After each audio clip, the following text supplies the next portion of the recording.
तो hello friends, welcome back to my channel. और friend, आज के इस वीडियो सीरीज में हम लोग बात करने वाले हैं आपके बीटेक फर्स्ट सेमेस्टर मैथमेटिक्स 1 के इम्पॉर्टेंट टॉपिक के बारे में, जो कि इम्पॉर्टेंट टॉपिक आप एग्जामिनेशन देने के पहले अगर आप इतने टॉपिक को कवर अप कर लेते हैं तो कहीं ना कहीं आप बेहतर स्कोर कर सकते हैं एग्जामिनेशन में।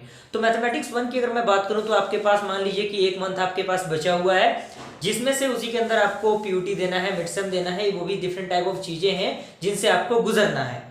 इसके मद्देनजर रखते हुए आप कम से कम 3 यूनिट को भी तैयार कर लेते हैं तो आप बेहतर कर सकते हैं, जिसमें से पहला यूनिट है आपका फर्स्ट यूनिट, जिसमें आपको कम से कम 5 टॉपिक को कवर अप करना है, जिसमें आपका है Rolle's theorem, mean value theorem, Taylor's theorem, partial differentiation and maxima and minima किस तरह से हम फाइंड आउट करते हैं। यानी इतने टॉपिक को अगर यूनिट 1 के अंदर आप कवर अप कर लेते हैं, और कवर अप करने का मतलब वो नहीं, पूरे ईमानदारी से आपको कवर अप करना है। इन पे रिलेटेड जितना ज्यादा न्यूमेरिकल क्वेश्चन आप प्रैक्टिस करें उतना ज्यादा आपके लिए बेनिफिशियल होगा, क्योंकि मैथमेटिक्स में बिना प्रैक्टिस के आप कुछ नहीं कर सकते। तो प्रैक्टिस काफी इंपॉर्टेंट है। मैथमेटिक्स का मतलब ही जितना ज्यादा आप क्वेश्चन को प्रैक्टिस करेंगे उतना ज्यादा आपका कंसेप्ट क्लियर होता चला जाएगा। तो यूनिट 1 के कवर अप करने के बाद डायरेक्टली आपको आना है यूनिट 5 के अंदर, जो कि काफी इंपॉर्टेंट और काफी पॉपुलर है। 7 नंबर का क्वेश्चन हर बार एग्जामिनेशन में इससे आता ही आता है, तो काफी इंपॉर्टेंट है। जिसमें आपको सबसे पहला टॉपिक है, आपने तो क्लास 12 में पढ़ा होगा मैट्रिक्स, लेकिन इसमें एक एडिशनल चीज आ जाता है, वो आता है आपका rank of matrix. Clear. Second आपका टॉपिक आता है सॉल्यूशन बाय एलिमेंट्री ट्रांसफॉर्मेशन, यानी किस तरह से हम मैट्रिक्स को सॉल्व करेंगे by the using of elementary transformation, यानी रो में कुछ ऑपरेशन लगा के, कॉलम में कुछ ऑपरेशन लगा के। देन उसके बाद आपका कंसिस्टेंसी ऑफ इक्वेशन होता है, यानी किसी भी इक्वेशन के कंसिस्टेंसी को किस तरह से हम चेकआउट करते हैं। ओके। देन उसके बाद आपका जो काफी पॉपुलर है वो है आपका आइजन वैल्यू और आइजन वेक्टर, यानी एक आपका मैट्रिक्स दे जाएगा और वहां से आपको कहेगा कि इस मैट्रिक्स का आपको eigen value eigen vector find out करना है। क्लियर।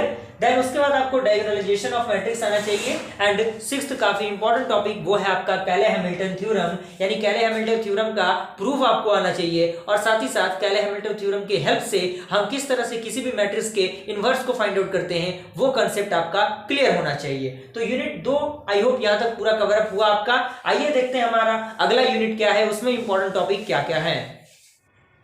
तो फ्रेंड, उतना सब करने के बाद आपको आना है यूनिट 2 पे, मैट्रिक्स के चैप्टर को कंप्लीट करने के बाद, क्योंकि काफी इजी चैप्टर है, आपने क्लास 12 में उसको बेहतर तरीके से पढ़ा होगा। तो आपको आ जाना है यूनिट 2 के अंदर। यूनिट 2 भी काफी इंपॉर्टेंट है, काफी इंटरेस्टिंग है, जिसमें इंटीग्रल को आपको पढ़ना है, इंटीग्रल के एप्लीकेशंस को पढ़ना है, और एक एडिशनल चीज है उसमें, वो है आपका बीटा गामा फंक्शन। तो आपको घबराने की बिल्कुल जरूरत नहीं है, प्रॉपर मैंने हर एक टॉपिक को अच्छी तरीके से कवर अप किया है मैथमेटिक्स 1 के वीडियो लेक्चर में। टोटल 35 to 36 लेक्चर है उसमें, तो मैं उसका लिंक डिस्क्रिप्शन बॉक्स में दे दूंगा, आप वहां से सारे यूनिट को अच्छी तरीके से कवर अप कर सकते हैं। नोट्स आपको प्रॉपर वहां पे मिल जाएगा।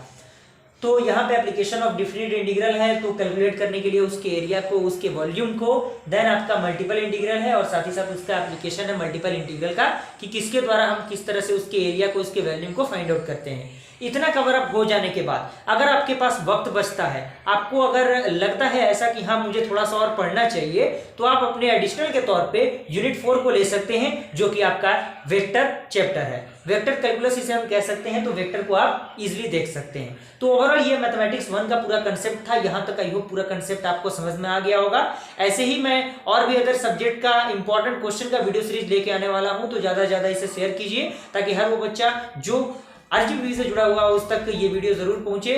तो फ्रेंड, मिलते हैं ऐसे ही इंटरेस्टिंग वीडियो के साथ, तब तक के लिए थैंक यू।